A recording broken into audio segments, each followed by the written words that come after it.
Hello guys, my name is Houston, and today I'm going to be reading my most favorite book called Ninja Falls, Silent but Deadly.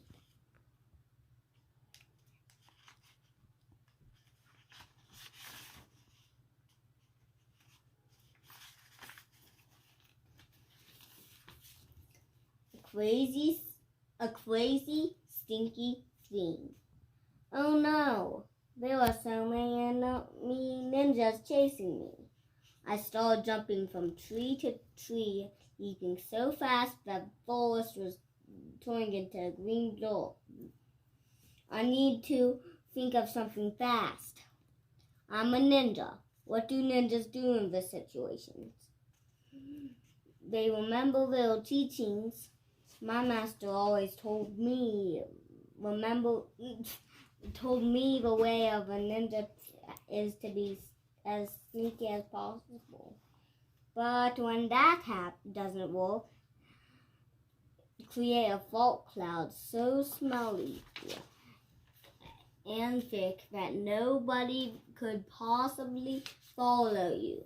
So that's what I did. As I ran, I focused all my energy into making the stinkiest, smelliest, most eye-watering, nose-burning butt rocket I could. I flew forward on my green fog jet, leaving the other ninjas gagging. I could hear them yelling at each other. Beep, beep, beep.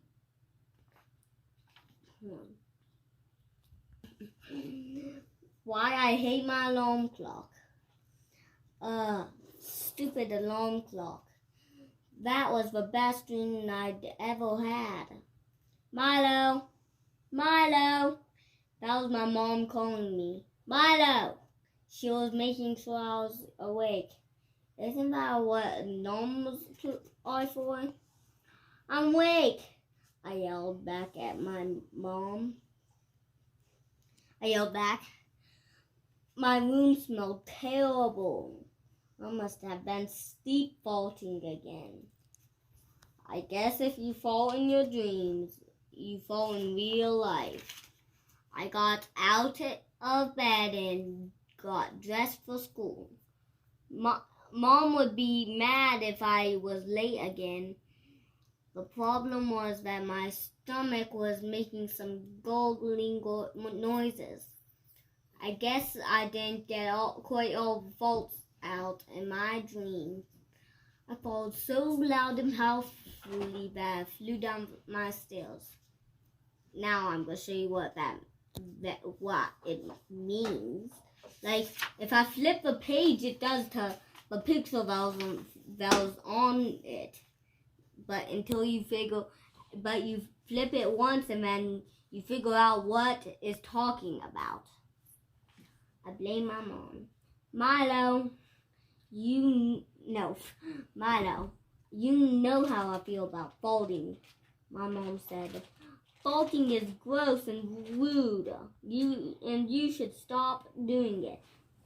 My mom doesn't understand. Mom, I can't just stop faulting. I have to fault. It's who I am. She's a mom. It's not her fault. She doesn't get it.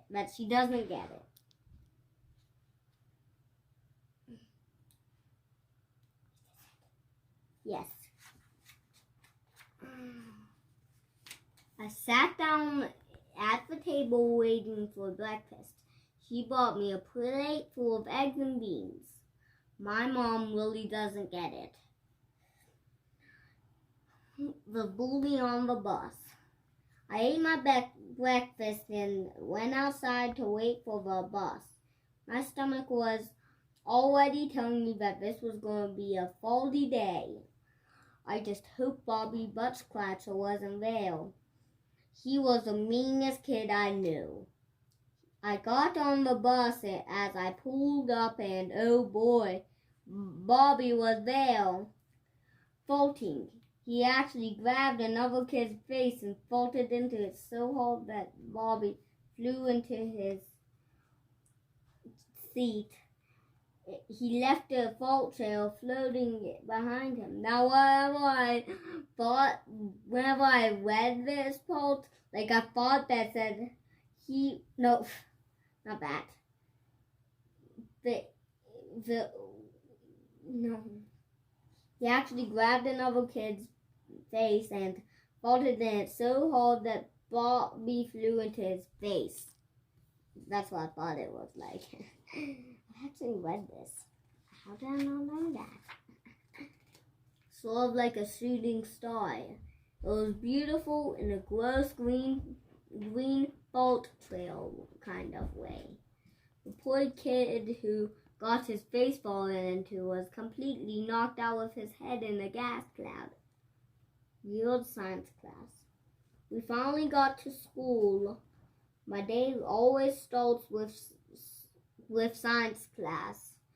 Science and Bobby, it's a good thing science is so cool because this teacher is so boring. The class was full of beakers filled with bubbling chemicals and strange fumes floating out of the top of most of them. We were all stuck listening to Mr.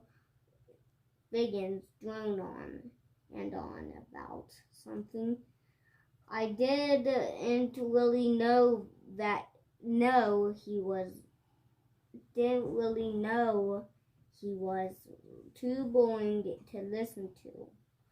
I started getting so sleepy listening to him, but I don't even think he noticed what us kids were doing anyway.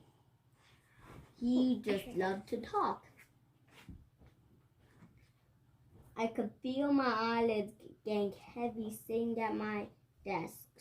School is so boring sometimes that no matter how hard I try, I just can't stay awake. I don't think teachers will ever understand. Then, just as I was falling asleep, Bobby said, I heard Bobby say something to the kid next to him. I thought he said, I heard Bobby say something to the kid next to him. It's finally done. I've figured out the perfect recipe for my thoughts. I've been working on them for months in science class, and now they're done. These thoughts that I've made smell so bad that they'll burn your nose hair out. No one will be able to stand them. Now, whenever you heard mumps, that means like January, or like October, and that November, December, all of those. Binky. I was flipping the page. I thought I flipped the page. Me fault Ninja Fault Master. Even that news couldn't keep me awake today, though.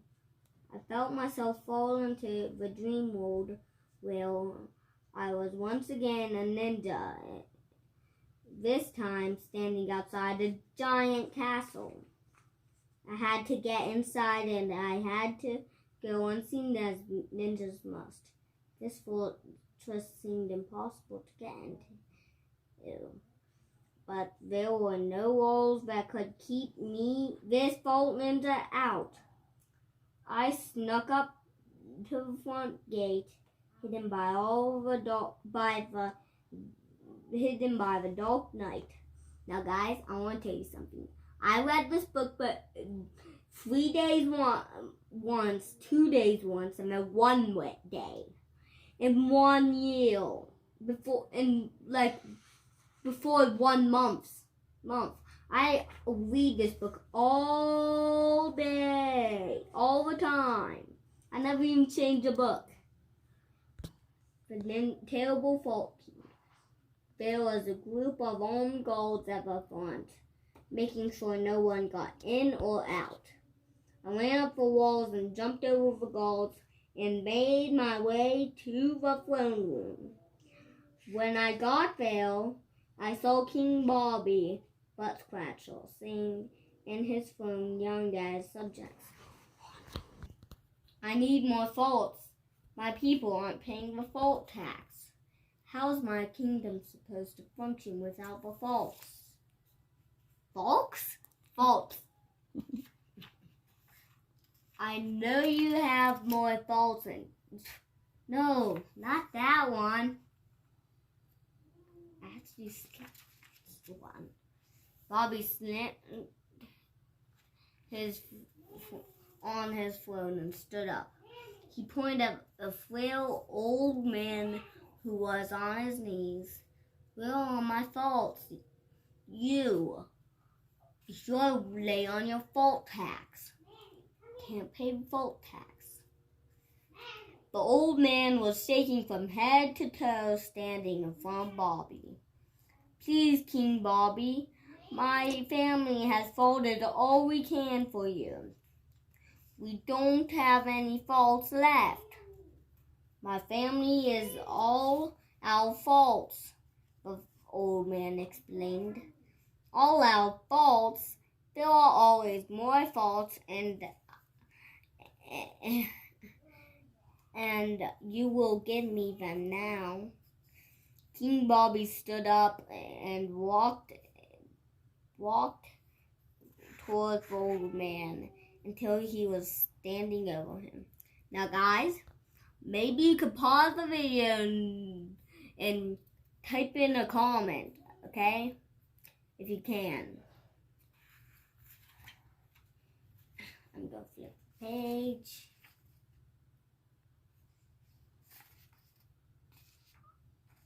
I know you have more faults in you, and I know how to get them all out. Every single last fault. Gold, bring out the flatulator, or however said. I'm just going to say flatulator, or however it's done. Flam by flatulator. The girls walked into another room. They came out from the darkness a few moments later, wielding a giant contraption that looked like a giant rolling pin. Girls, bring him through it.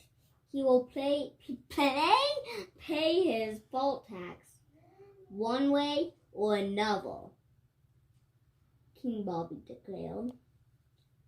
Please, King Bobby, the old man pleaded. Please, I don't have any faults left. If I did, I would give them to you. Don't put me through the flatulator. But it was no use. The guards grabbed him and put him in front of the flatulator. Get me those faults, said King Bobby. Okay, now guys, today I'm going to end the video and do some more today, and I hope you liked it. Leave a comment below about what the vehicles you put in them, and yeah, who's the main character. Now guys, bye.